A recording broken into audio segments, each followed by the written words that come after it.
Émilie, bonjour. Bonjour. Comment tu vas? Déjà, avant que tu me répondes, on dit Émilie ou Lisa? Émilie, ça ira. Ça ira très bien, Émilie. Alors, comment tu vas, Émilie? Je vais très bien. Pour les gens qui suivent un peu l'émission, ça va être un peu redondant parce qu'on est encore dans le 5e arrondissement.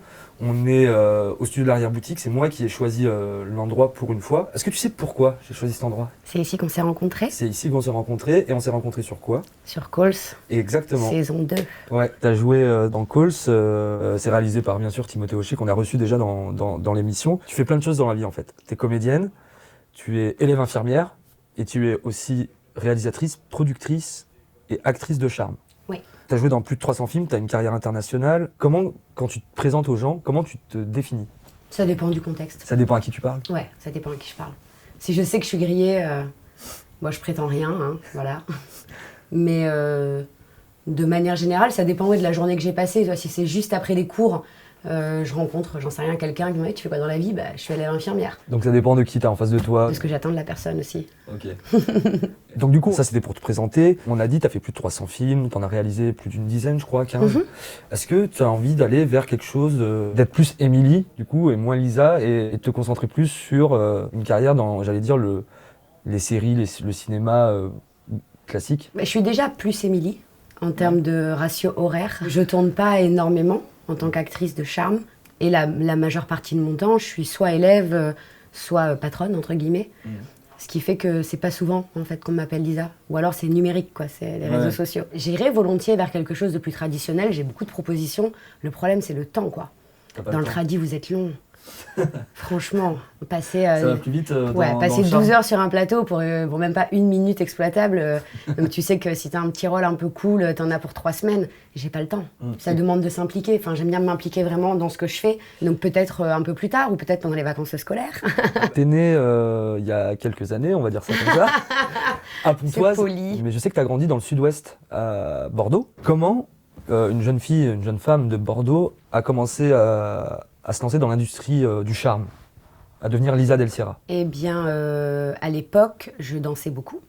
Dans des bars salsa, dans des cabarets. Et il y avait pas mal de danseuses qui, en dehors du boulot de danseuse, travaillaient dans des peep shows, ou faisaient du gogo, des striptease pour gagner leur vie. Et en fait, le jour de mes 18 ans, je suis allée me présenter. Bonjour! En fait, il y a toutes mes copines là, et je vais faire pareil, quoi. Je suis arrivée dans ma cabine, j'ai enlevé mes sapes, je me suis tripotée 3 minutes. Et c'était réglé. Et ça s'est plutôt bien passé. Et en fait, il y avait un couple qui se produisait régulièrement. Donc c'était 2 acteurs porno. Et c'est lui qui a proposé de me faire quelques photos. D'accord. Les photos ont été envoyées à un magazine qui à l'époque était énorme. Et ils m'ont fait faire une couve tout de suite. J'ai eu une couve, page centrale. Ça allait plutôt vite du coup? Ah bah oui, premier tournage, j'étais pour Dorsel, pour un film pour Canal+. Chez nous, c'est quand même assez énorme, il y en a 12 dans l'année. Donc commencer sur un canal où il y avait les plus grandes stars de l'année et tout, c'était plutôt cool. Ce qui fait que derrière, j'ai eu que des propositions très professionnelles. Ça n'avait rien à voir avec ce qui se passe aujourd'hui, où la plupart des filles commencent par de l'amateur, des castings, des pipes de merde dans des chambres d'hôtel de merde. Elles s'usent un petit peu. Donc du coup, c'est comme ça que tu as commencé? Ouais. Ok. D'habitude, on vous met des extraits quand on parle des films, etc. Là, malheureusement... Des fois, on fait un peu de comédie. Hein. Oui, donc vous comprendrez qu'on n'aura pas d'extrait d'Émilie sur la chaîne, mais que vous pourrez aller aussi, bien sûr, on en parlera tout à l'heure, sur les sites payants. Bien sûr. Voilà. Pour ma part, moi, quand je vois des interviews d'actrices de charme, j'ai souvent l'impression qu'elles savent où elles veulent aller, que c'est souvent des filles qui sont entrepreneuses, j'allais dire. Effectivement, ça reste un milieu où les femmes, si elles le souhaitent, sont des chefs d'entreprise. Alors certes, c'est ton corps et ton image, mais c'est quand même quelque chose qu'il faut gérer. Et il y a beaucoup de nanas qui débarquent avec un business plan préétabli. Pendant 6 mois, je fais que girl. Ensuite, je vendrai ma première scène avec un garçon à tel prix. Tout est écrit, c'est du business, quoi. Du coup, tu as commencé en 2004. Il y avait déjà Internet en 2004, mais c'était pas non plus hyper... Il n'y avait pas beaucoup de porno sur Internet. Tu l'as vu, cette évolution, toi? Les premiers sites Internet, c'était pas des sites porno. C'était des sites de webcam. D'accord. Où tu pouvais discuter avec les actrices moyennant un abonnement et on venait 1 heure de temps en temps discuter avec nos fans et faire un petit striptease à la fin. J'ai vu l'évolution parce qu'en même temps que sont apparues les caméras utilisables par tout le monde, on arrêtait un peu les films scénarisés, on passait à du gonzo, donc des vignettes adaptées au format internet facile de consommation. Sauf que pour les acteurs et les actrices, non pas pour les producteurs, au même moment sont arrivés vraiment l'essor des réseaux sociaux. Tu gères tes propres revenus, tes propres vidéos, t'as plus besoin des productions, T'as plus besoin de personne, en fait. Tu fais ton truc toute seule. Donc, tout bien pesé, je pense qu'il est finalement plus intéressant de commencer aujourd'hui que de commencer à l'époque en 2004. On était quand même beaucoup moins maîtres de notre parcours. On arrive bien à en vivre d'une carrière dans le charme, dans le porno. En fait, c'est vraiment, ça dépend des gens.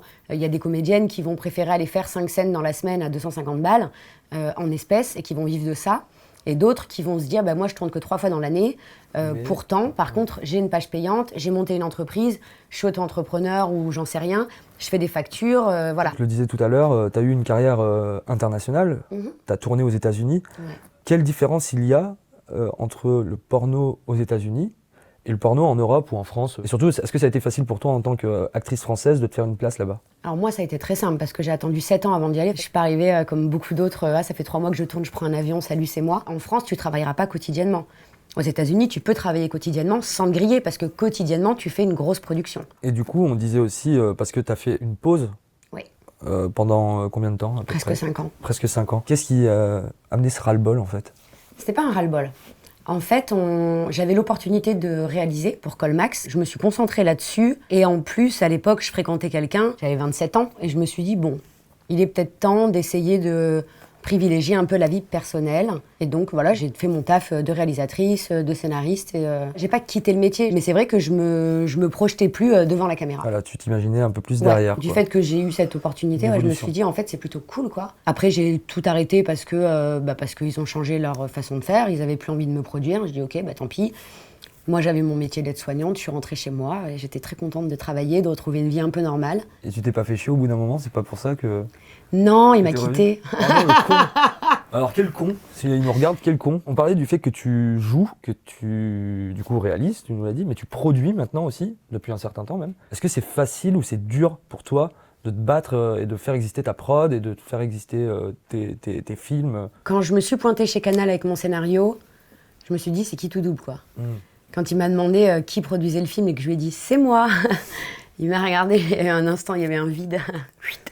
Il m'a dit ah bon, tu as monté une boîte? Oui, c'est fait, voilà, mes statuts, mon numéro de sirette. J'ai monté une boîte et je dis je ne veux plus du tout me prendre la tête avec les prods qui existent aujourd'hui. C'est vraiment trop contraignant. Donc je me suis dit, voilà, maîtrise ton truc du début à la fin, entoure-toi bien.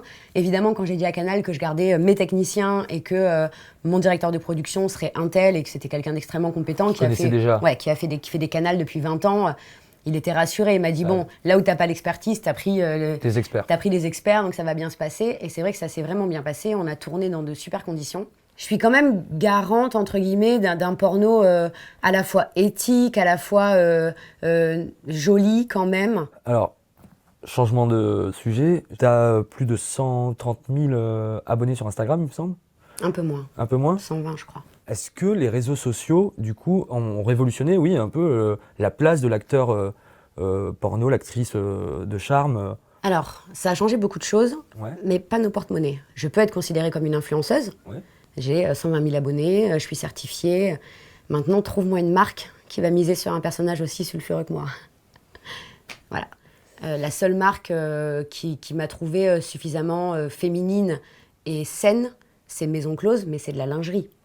Tu vois? Donc, parce que moi, après, si c'est pour montrer des godes et du lubrifiant, je vois pas l'intérêt. Ça t'intéresse pas, Après, les réseaux sociaux, là où nous, ils ont été très intéressants pour ceux qui le souhaitaient, c'est qu'on est devenus humains. C'est qu'avant, on était juste un nom de scène sur une jaquette de DVD, une nana très bien maquillée, un peu sexy dans un salon érotique. Maintenant, ils connaissent, si on le souhaite, c'est pas obligatoire, mais tu peux montrer ton quotidien, tes émotions, ce que tu as pensé d'un tournage. Tu peux réagir de manière immédiate ou autre, mais en tout cas, tu peux vraiment parler aux gens, tu peux exister en tant que personne. Moi, aujourd'hui, là, j'ai fait mon petit post avec mes résultats de partiel. J'ai eu 5000 messages de mes petits chéris, là, hyper contents. On arrive maintenant, nous, à se rendre plus humains. Eh bien, tu vois, la transition, elle est toute faite parce que si tu regardes un peu l'émission, il y a un concept. C'est la question de l'abonné. Tu as joué dans un clip de Mohan Baha qui s'appelle Bonnie and Clyde. Voilà Bonnie and Clyde, on se fera quelques banques puis adios, bye bye. On se maintient en éveil à coups de 4-5 rails. Bail sans faille juste avant que le mec aïe aïe aïe.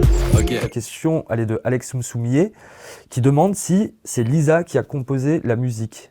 Alors C'est Émilie qui a composé la musique. Ah oui, bah du coup, lui, il l'a posé comme ça. Mais, Oui. Non, oui, c'est moi. Bon, évidemment, en collaboration avec des musiciens du label La Suite.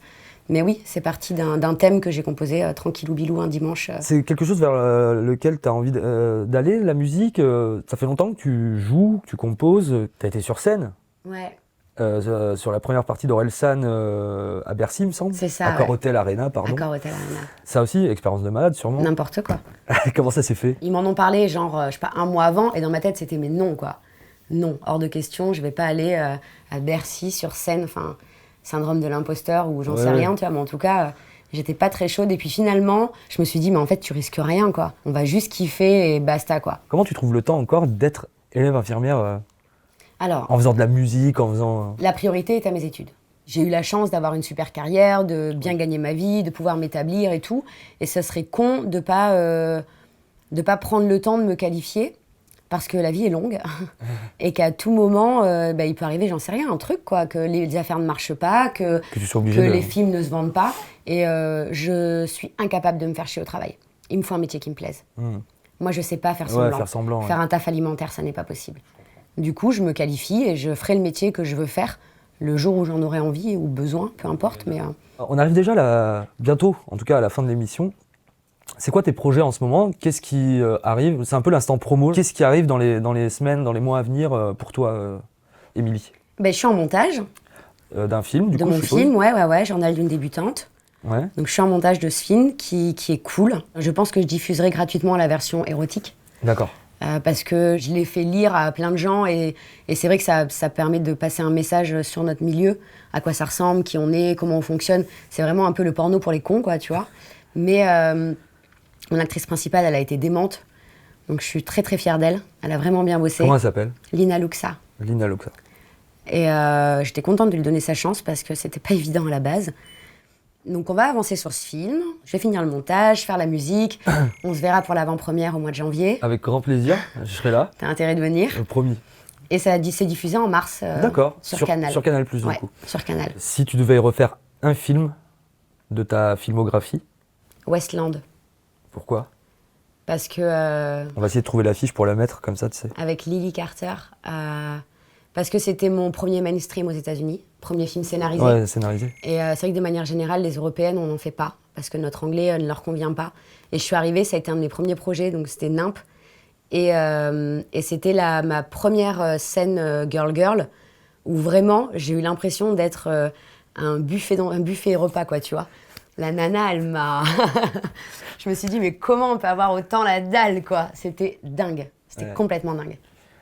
Dernière question à propos de ça, à propos du porno. Qu'est-ce que tu ne ferais plus jamais dans le porno? Franchement, des fois, je repense à des choses que j'ai faites. Je me dis, oh là là. Ah, quand même. J'étais tonique, quoi.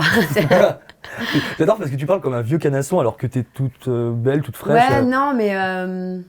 Enfin, ça va, tu vois. Après, ça dépend du contexte. C'est toujours pareil, parce qu'autant je me dis, ouais, les scènes avec Manuel Ferrara, elles étaient quand même hyper intenses, quoi. Tu sors de là, t'es lessivé de la tête aux pieds.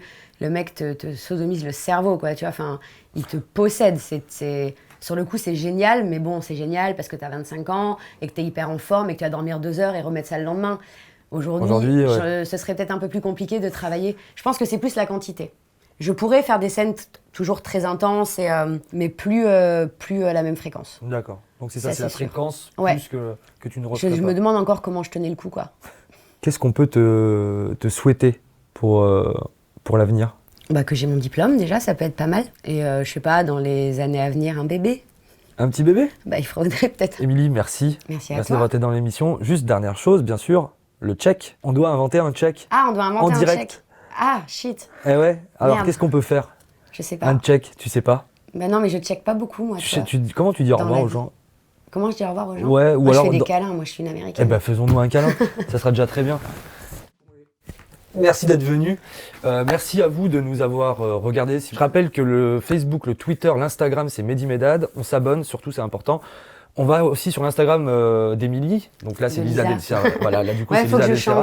Puis sur ton site, pour ceux aussi qui le veulent, parce qu'il y a aucune interdiction, OnlyFans Lisa Del Sierra. Du coup, pour interdiction, pas de mineurs, quoi. Voilà, oui, pas de mineurs, ou alors demandez à vos parents, peut-être qu'ils sont au père. Et puis à bientôt pour un prochain Mehdi Moi Tout, et bisous à tous.